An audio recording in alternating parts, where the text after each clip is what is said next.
But the essence of this video is to show people that there is this moving of the goalpost from many people, from many figures and intellectual, not only thinkers, but also from many characters in the internet that are moving the goalpost more from atheism and nihilism and existentialism more towards theism, or at least deism, and some people even considering Christianity.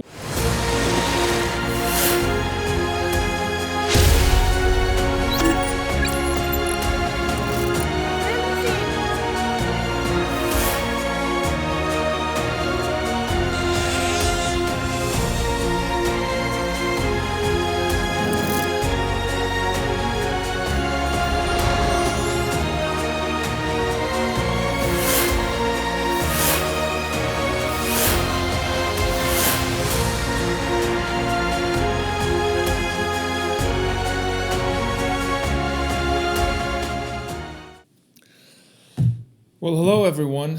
Today I'd like to talk about something that really gets me excited. And that is the subject of agnosticism. Now, why would not knowing something get me excited? Well, let me tell you a little bit of my history. As many of you already know, I grew up in a Christian household listening to the Protestant tradition and growing up within that belief system or worldview, the worldview of Christendom or Christianity. And there came a point in my life where I had too much cognitive dissonance, and I decided to leave the Christian faith in order to pursue the quest for truth. And in my quest for truth, I came to that place of realization of my ignorance, of trying to that place of realization that Aristotle came to and Nicholas of Cusa. That type of learned ignorance. Of course, I was not totally aware. And there was a sense during that time in which I wanted to be original.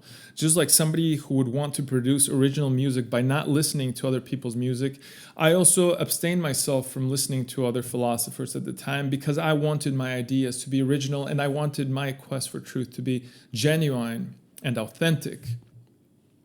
So during that time, as I mentioned to many, I went on this deep dive of doubt. I doubted everything that could be doubted and went down that rabbit hole of doubt to see where it would lead me.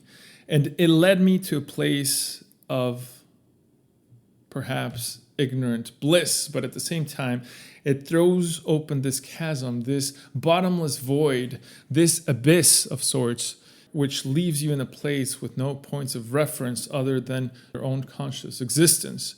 And it is a very terrifying place, but it is also a very freeing place at first, especially if you lived under a certain doctrinal patterns which seemed overbearing, such at times Christianity seemed like that to me, even though it really wasn't. But I was disturbed by particular ideas pertaining to the belief about hell.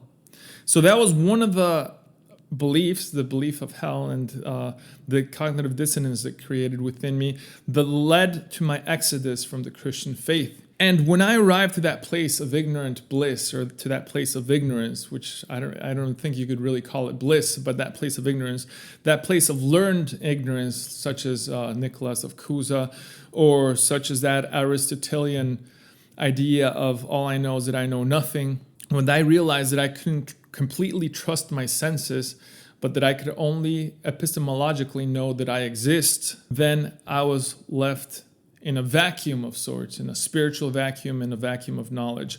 But at the same time, I thought to myself, this is what the world needs. I was ready to preach the gospel of agnosticism. I was ready to tell people, to try to open people's eyes to the fact that we truly do not know much about the universe and about human nature and about the nature of existence itself, because it is a very deep rabbit hole. And if more people realize that, then we would have a more peaceful world, because a understanding of your ignorance creates epistemological or epistemic humility. That is a humility based on an understanding that we do not know everything, and those things that which we thought we knew are actually on the basis of faith and not of scientific fact. But I don't want to stay there. I've been listening to many conversations over the years, And when I was in that state of agnosticism, I was entertaining thoughts on atheism and seeing where that led to, even though I was never really able to become, or at least not completely, an atheist, because I thought the evidence pointing away towards atheism was vast and great. So I was never able to become an atheist to the fullest extent, even though I did entertain atheistic ideas, nihilistic and existentialistic ideas. But anyway, during that time, I also began listening to a lot of debates, as was my custom, debates between theists and atheists. And there was this one particular debate which caught my attention.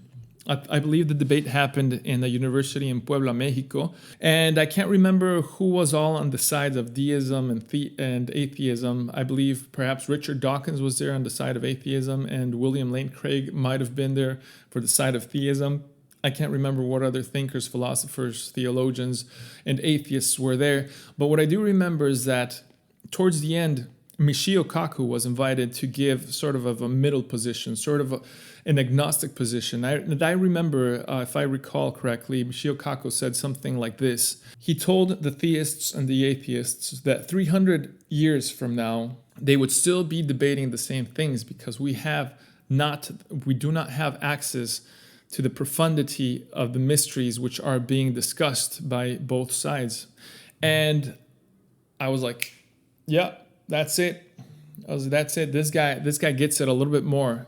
He understands the profundity of human ignorance. He understands that this is not a debate that can be settled because we are all agnostics by nature. We are all agnostics, not by choice, but by nature, because we are ignorant humans who are trying to discover.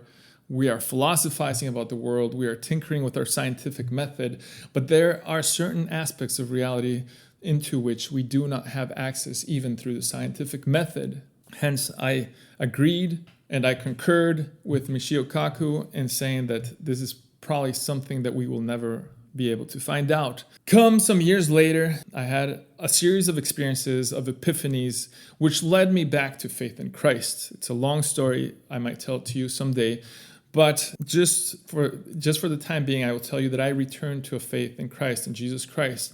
I came to a point of illumination where I took that leap of faith, and I thought I had sufficient evidence, and I believed I had sufficient evidence to make that leap of faith into believing that Jesus Christ is who he said he was. And when I came to all of these realizations, even from my understanding and from my learned ignorance, or from my understanding of the agnostic nature of the human experience, all the way to returning to a faith in Christ, to a Christian faith, even though at many times it seemed to me that going back to Christianity was like not hanging with the cool kids at school. It was, in a way, I was reluctant to return back to Christianity just because it is like not hanging out with the cool kids. Hanging out with the cool kids was more hanging out with like the agnostics and the atheists and the philosophers and discussing the deep aspects or the deep questions about the nature of existence. But anyway, during that time, I made a prediction. And I thought if people are honest with their quest for truth, they will slowly gain approximations to truth, as John Vervaeke puts it, a asymmetric asymptoting, like an asymptote that gets ever so close, but it's leaning towards the right direction. It's gaining proximity to ultimate truth, but never quite reaching it, an asymmetrical asymptoting. And I believed that would be the case. And I know this is no original idea. Probably many philosophers have been talking about approximations to truth, many thinkers, and this is nothing new. But I had made a prediction and a mental simulation that many people would be moving the goalpost. Moving the goalpost is changing their mind and changing their ideas as new information comes in, as new evidence comes in. So I predicted that many people will be moving the goalpost. And I've seen this in Jordan Peterson. I've seen this in Joe Rogan. I'm talking about public intellectuals and figures and characters that appear in mainstream internet per se. So I've seen this in Joe Rogan. I've seen this in Russell Brand. I've seen this in Jordan Peterson. I've seen this in Dave Rubin. I've seen this in Richard Dawkins. I've seen it in Sam Harris. I've seen it in John Vervaeke and many others. And there are fascinating conversations happening. We are living in a beautiful era. And if you want to catch the cutting edge of human discussion, philosophical and theological discussion, listen to all those guys, listen to all their podcasts, listen to the Jordan Peterson podcast, listen to Russell Brand, Joe Rogan, John Vervaeke, Jonathan Pageau.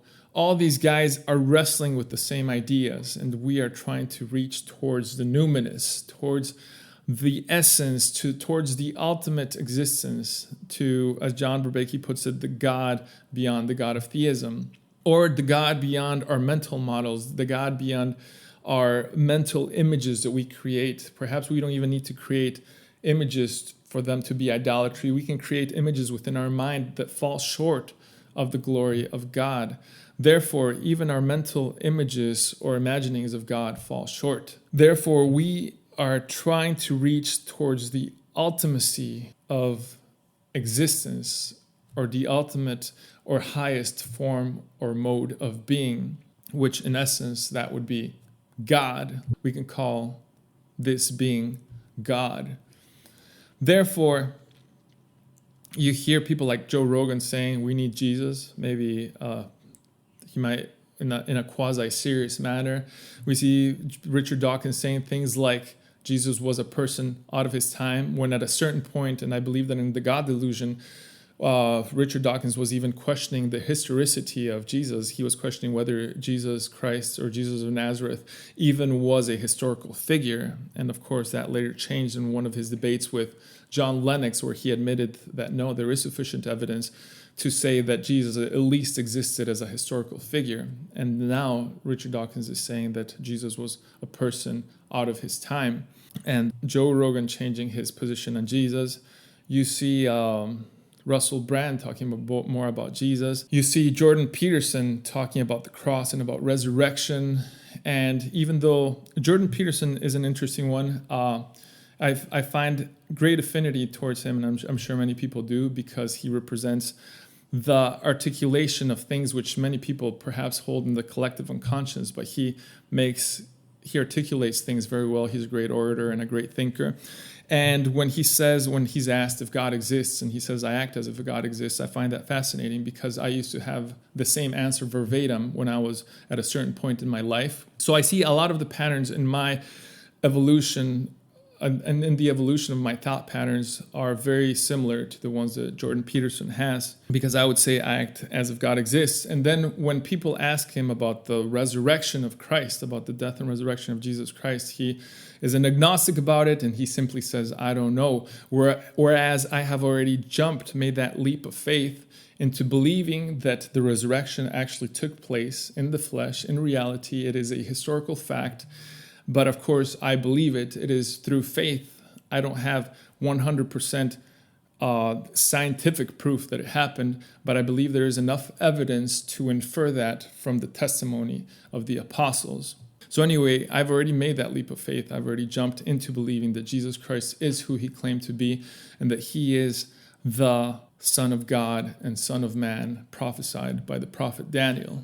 And there are many things to say about the Bible. The Bible is a deep subject. There is a lot of controversy on whether it is inerrant or whether there's contradictions or there's not contradictions pertaining to the nature of God and pertaining to what the Bible truly is. But we can get into that some other time as well, because it is also a fascinating subject. But the essence of this video is to show people that there is this moving of the goalpost from many people, from many figures and intellectual, not only thinkers, but also from many characters in the internet that are moving the goalpost more from atheism and nihilism and existentialism more towards theism, or at least deism. And some people even considering Christianity. One of the more profound, more significant ones is Ayaan Hirsi Ali. Ayaan Hirsi Ali was a Muslim turned atheist turned Christian. Now, I don't know what type of Christianity she has adopted exactly, But she, as far as I can see, she at least has adopted Christianity as the best game we can be playing as humans, the game that benefits the most amount of people over the largest span of time. And Ayaan Hirsi Ali, has walked with the best atheists of our era. She's walked with Daniel Dennett, Christopher Hitchens, Richard Dawkins, and Sam Harris. And yet she has left her atheism to adopt a type of Christianity. And I believe that you, if you're an atheist, if you are truly thinking, and if you are honest with your quest for truth, you will follow in the footsteps of these thinkers who are leaning more towards theism and Christendom. And I hope that you will see it sooner than later, and that you will leave that sinking ship. Actually, atheism is not even a sinking ship. It is a ship that never even existed. It never even floated.